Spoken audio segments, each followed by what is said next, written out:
अजीज़ों, खुदावंद यीशु मसीह के सलीबी वाक़यात पर गौर करने से पता चलता है कि उसकी तकलीफ और अज़ियत का आगाज़ तो उसी वक्त हो गया था जब वो फसा खाने के बाद पाक जुमेरात को रात 11 बजे बाला खाना से गतसमनी बाग की तरफ रवाना हुआ।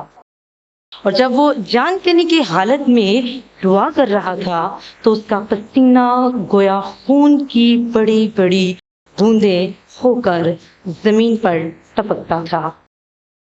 यानी ये मसीह की शिद्दत को उस जो दुआ कर रहे थे उस शिद्दत को ज़ाहिर करता है कि किस तरह से मसीह का पसीना खून बनकर टपकता रहा।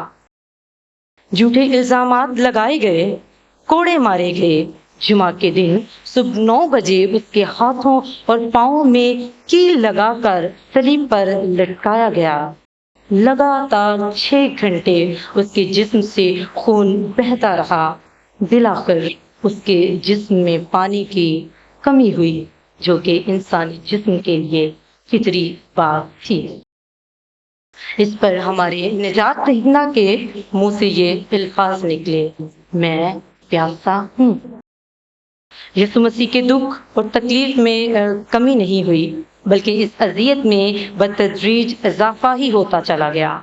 फिर भी बहसियत इंसान वो बनी नौ इंसान के गुनाहों के कफारा के लिए ये सब कुछ बर्दाश्त करता रहा।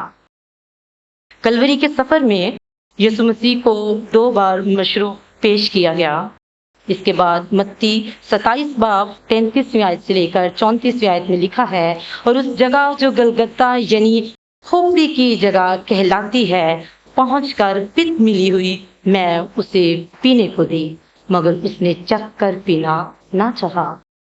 मेरे अजीजों, रोमी हुकूमत में सजा के वक्त ये पित मिली मैं नशे के लिए सजावारों को पिलाई जाती थी कि वो मदहोशी में ही मर जाएं ताकि उनको तकलीफ कम महसूस हो।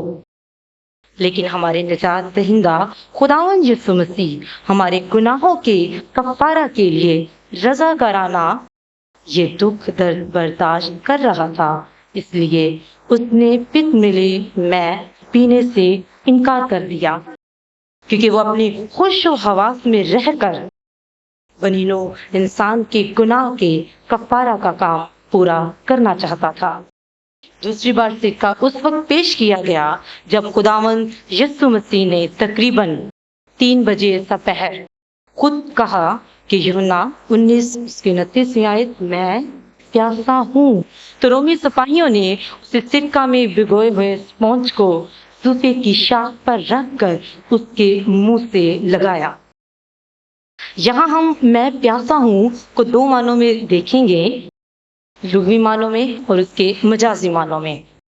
उर्दू जुबान में लिखे गए ये 3 अल्फाज मैं प्यासा हूँ दरअसल खुदावंद यीशु मसीह के सलीब पर से कहे गए यूनानी जुबान के एक ही लफ्ज डिप्सो का तर्जुमा है, जिसके मानी पानी की जरूरत या प्यास के हैं। इससे मुराद पानी है। इसको हम मजाजी मानों में भी देखेंगे, लेकिन इसके जिस्म नाबेदगी यानी पानी की कमी और फस्द खून की वजह से उसे पानी की भी जरूरत थी, क्योंकि मसीह यीशु एक कामिल इंसान भी था, जिसके मिसालें हमें कलाम मुकद्दस के मुख्तलिफ हवालाजात से मिल सकती हैं। मसलन लूका 2 बाब उसकी 7वीं आयत, वो कपड़े में लिपटा हुआ था। यूहन्ना 4 बाब उसकी 6ठी आयत, वो थका मांदा हुआ।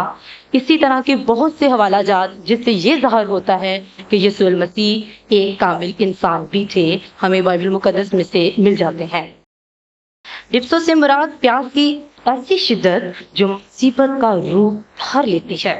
यानी ये प्यास अब खुदावंद यीशु की तकलीफ बन चुकी थी, लेकिन प्यास का इजहार करने से पहले उसने अपने सलीबी मिशन की तकमील को जान लिया था। खूब सोचकर और ये याद करते हुए कि बनी नो इंसान के कफारा का काम तो मुकम्मल हो चुका, लेकिन कलाम मुकद्दस के एक नविश्ता का पूरा होना अभी बाकी है, तो ये कहा कि मैं प्यासा हूँ। हम देखते हैं कि सलीब पर 6 घंटे तक शदीद तकलीफ के बावजूद भी खुदावंद यीशु मसीह ने कलाम मुकद्दस पर निगाह रखी اپنی موت اور زندگی میں اسے مقدم رکھا۔ یہاں ہمیں بھی سیکھنے کی ضرورت ہے کہ ہم طویل گھنٹے قبر پرستی، جادوگری اور انسان پرستی، دھوکے بازی اور اس طرح کے دیگر غیر مسیحی عوامل کو ترک کر کے یسوع مسیح کی طرح اپنے دکھوں اور پریشانیوں میں بھی کلام مقدس کو اول درجہ دیں۔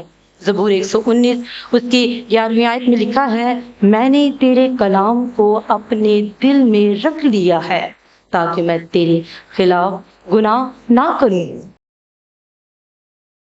میں پیاسا ہوں کو ہم مجازی معنوں میں دیکھتے ہیں۔ کیا ہمارے نجات دہندہ خداوند یسوع مسیح نے یہ کہہ کر کہ میں پیاسا ہوں اپنے دکھ درد میں آسانی پیدا کرنا چاہیے، یا وہ پانی مانگ کر اپنی زمینی زندگی میں اضافہ کرنا چاہتا تھا؟ اگر ایسا ہوتا تو وہ اپنے دکھوں میں کمی کرنے کے لیے صبح 9 بجے پیش کی جانے والی پت ملی میں پی لیتا اور مدہوشی کے عالم میں اپنے دکھوں سے نجات حاصل کر کے اپنی جان دینے کو آسان کر لیتا۔ وہ تو اپنے باپ کے حکم کو پورا کرتا ہوا رضاکارانہ طور پر سب کچھ برداشت کرتا رہا۔ یسوع مسیح پانی مانگ کر دراصل زندگی کے اس پانی کو بھی متعارف کرانا چاہتا ہے جو اس کے پاس ہے، جس کی مثال یوحنا 4 باب اس کی 7ویں تا 10ویں آیت میں مل جاتی ہے، جس میں سامری عورت سے گفتگو کی تھی۔ اور ایک اور حوالہ ہم دیکھتے ہیں، یوحنا 7 باب 37 تا اس کی 38ویں آیت، پھر عید کے آخری دن جو خاص دن ہے، یسوع کھڑا ہوا اور پکار کر کہا کہ اگر کوئی پیاسا ہو تو میرے پاس آ کر پیے، جو مجھ پر ایمان لائے گا اس کے اندر سے، جیسا کہ کلام مقدس میں آ چکا ہے، زندگی کے پانی کی ندیاں جاری ہوں گی۔ میرے عزیزوں، زندگی کا پانی دینے کا دعوے دار آج خود پیاسا ہے اور کہہ رہا ہے کہ میں پیاسا ہوں۔ لازم ہے کہ میں اور آپ اس کی پیاس بجھانے کے لیے اپنی زندگی اس کے سپرد کریں، تاکہ ہمارا شمار ان مسلوب کرنے والوں میں نہ ہو جنہوں نے اسے فرقہ میں بھگوئے ہوئے اس پونچھ کو صوفے کی شاخ پر رکھ کر اس کے منہ سے لگایا۔ لہٰذا آج ضرورت ہے کہ ہم اپنی زندگیوں کو اس مسیح یسوع کے حوالے کریں اور اس کے مطابق اپنی زندگی کو گزاریں، جس نے ہم سب کے گناہوں کو اپنے سر پر لے لیا۔ شکریہ۔